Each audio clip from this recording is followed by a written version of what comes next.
ये है एक यूएस डॉलर यानी कि हमारे 93 इंडियन रुपीस।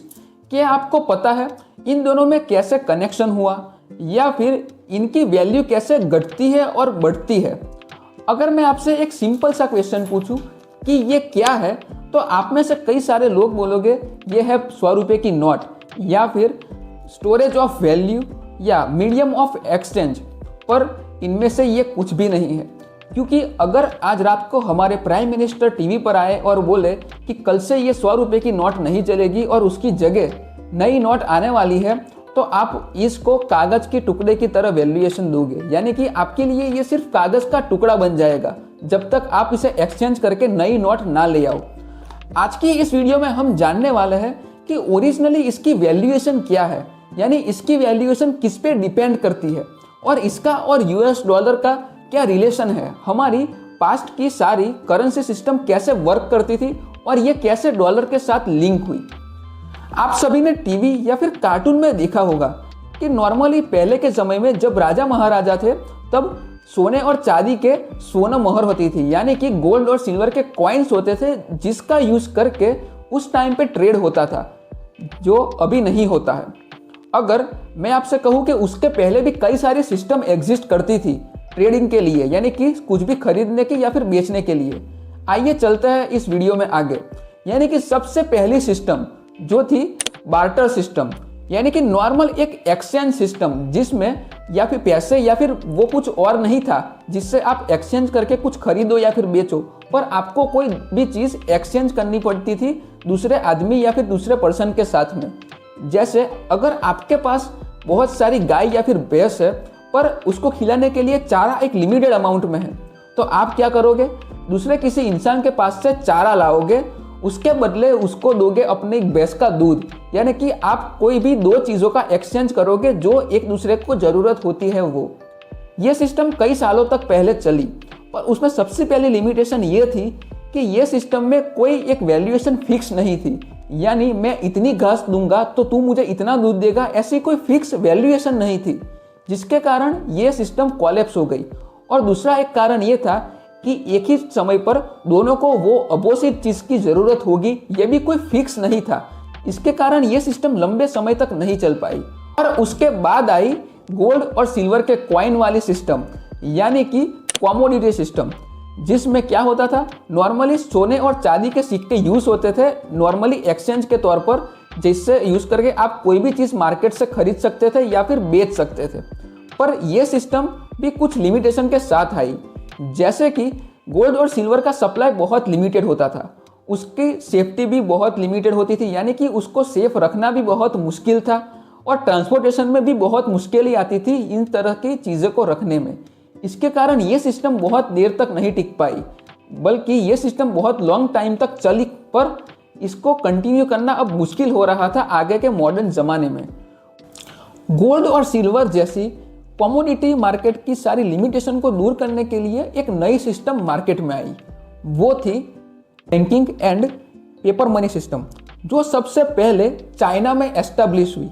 यानी कि चाइना में कई सारी बैंकें खुली और वो बैंक लोगों का सोना लेती थी, यानी गोल्ड रखवाती थी और उसके बदले रसीद देती थी, और उस रसीद का यूज़ करके लोग मार्केट में से कुछ भी खरीद या फिर बेच सकते थे, यानी ट्रेड कर सकते थे।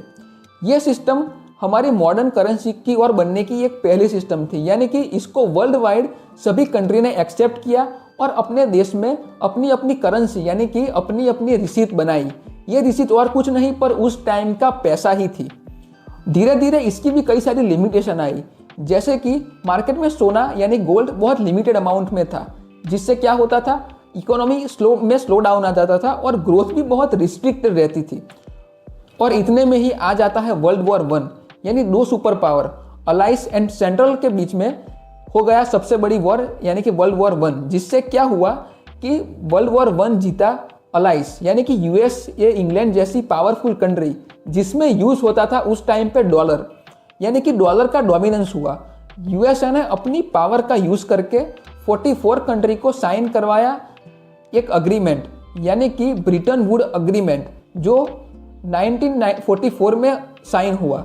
ये अग्रीमेंट ये कहता है कि अब सारी कंट्री की जो करेंसी है वो गोल्ड के साथ लिंक नहीं रहेगी, पर सारी करेंसी को लिंक करो यूएस डॉलर के साथ और यूएस डॉलर लिंक रहेगा गोल्ड के साथ। जिससे क्या होगा कि डॉलर और गोल्ड का तो कनेक्शन रहेगा, पर हमारी करेंसी और गोल्ड के बीच कोई डायरेक्ट कनेक्शन नहीं रहेगा। ये किया यूएसए ने। ये सिस्टम कई सालों तक चला और उसके बाद फिर से आया world war two. World war two खत्म होते ही उसमें भी जीत अमेरिका जैसी कंट्रियों की भी हुई, और इसी के साथ उनके प्रेसिडेंट दूसरे दिन आते हैं और बोलते हैं कि कल से ये यूएस डॉलर और गोल्ड के बीच में भी कोई भी डायरेक्ट कनेक्शन यानी कि लिंक नहीं रहेगा। वो प्रेसिडेंट थे रिचर्ड निक्सन। जिससे क्या हुआ कि गोल्ड के साथ जो कनेक्शन था सारी करेंसियों का इनडायरेक्ट, वो भी टूट गया। यानी अब अमेरिका का डॉलर बन गया सुपर पावर और हमारी करेंसी सिर्फ लिंक हो गई डॉलर के साथ। यानी कि इंटरनेशनल सारे ट्रेड अभी डॉलर में होते हैं और उन हमारी सारी करेंसियों की वैल्यू डिसाइड होती है डिमांड और सप्लाई के तौर पर, और इससे ही डिसाइड होता है कि हमारे रुपीस का वैल्यूएशन कितना है और हम $1 के बदले हमको कितना रुपया मिलेगा, और इन्फ्लेशन भी इसी तरह से डिसाइड होता है।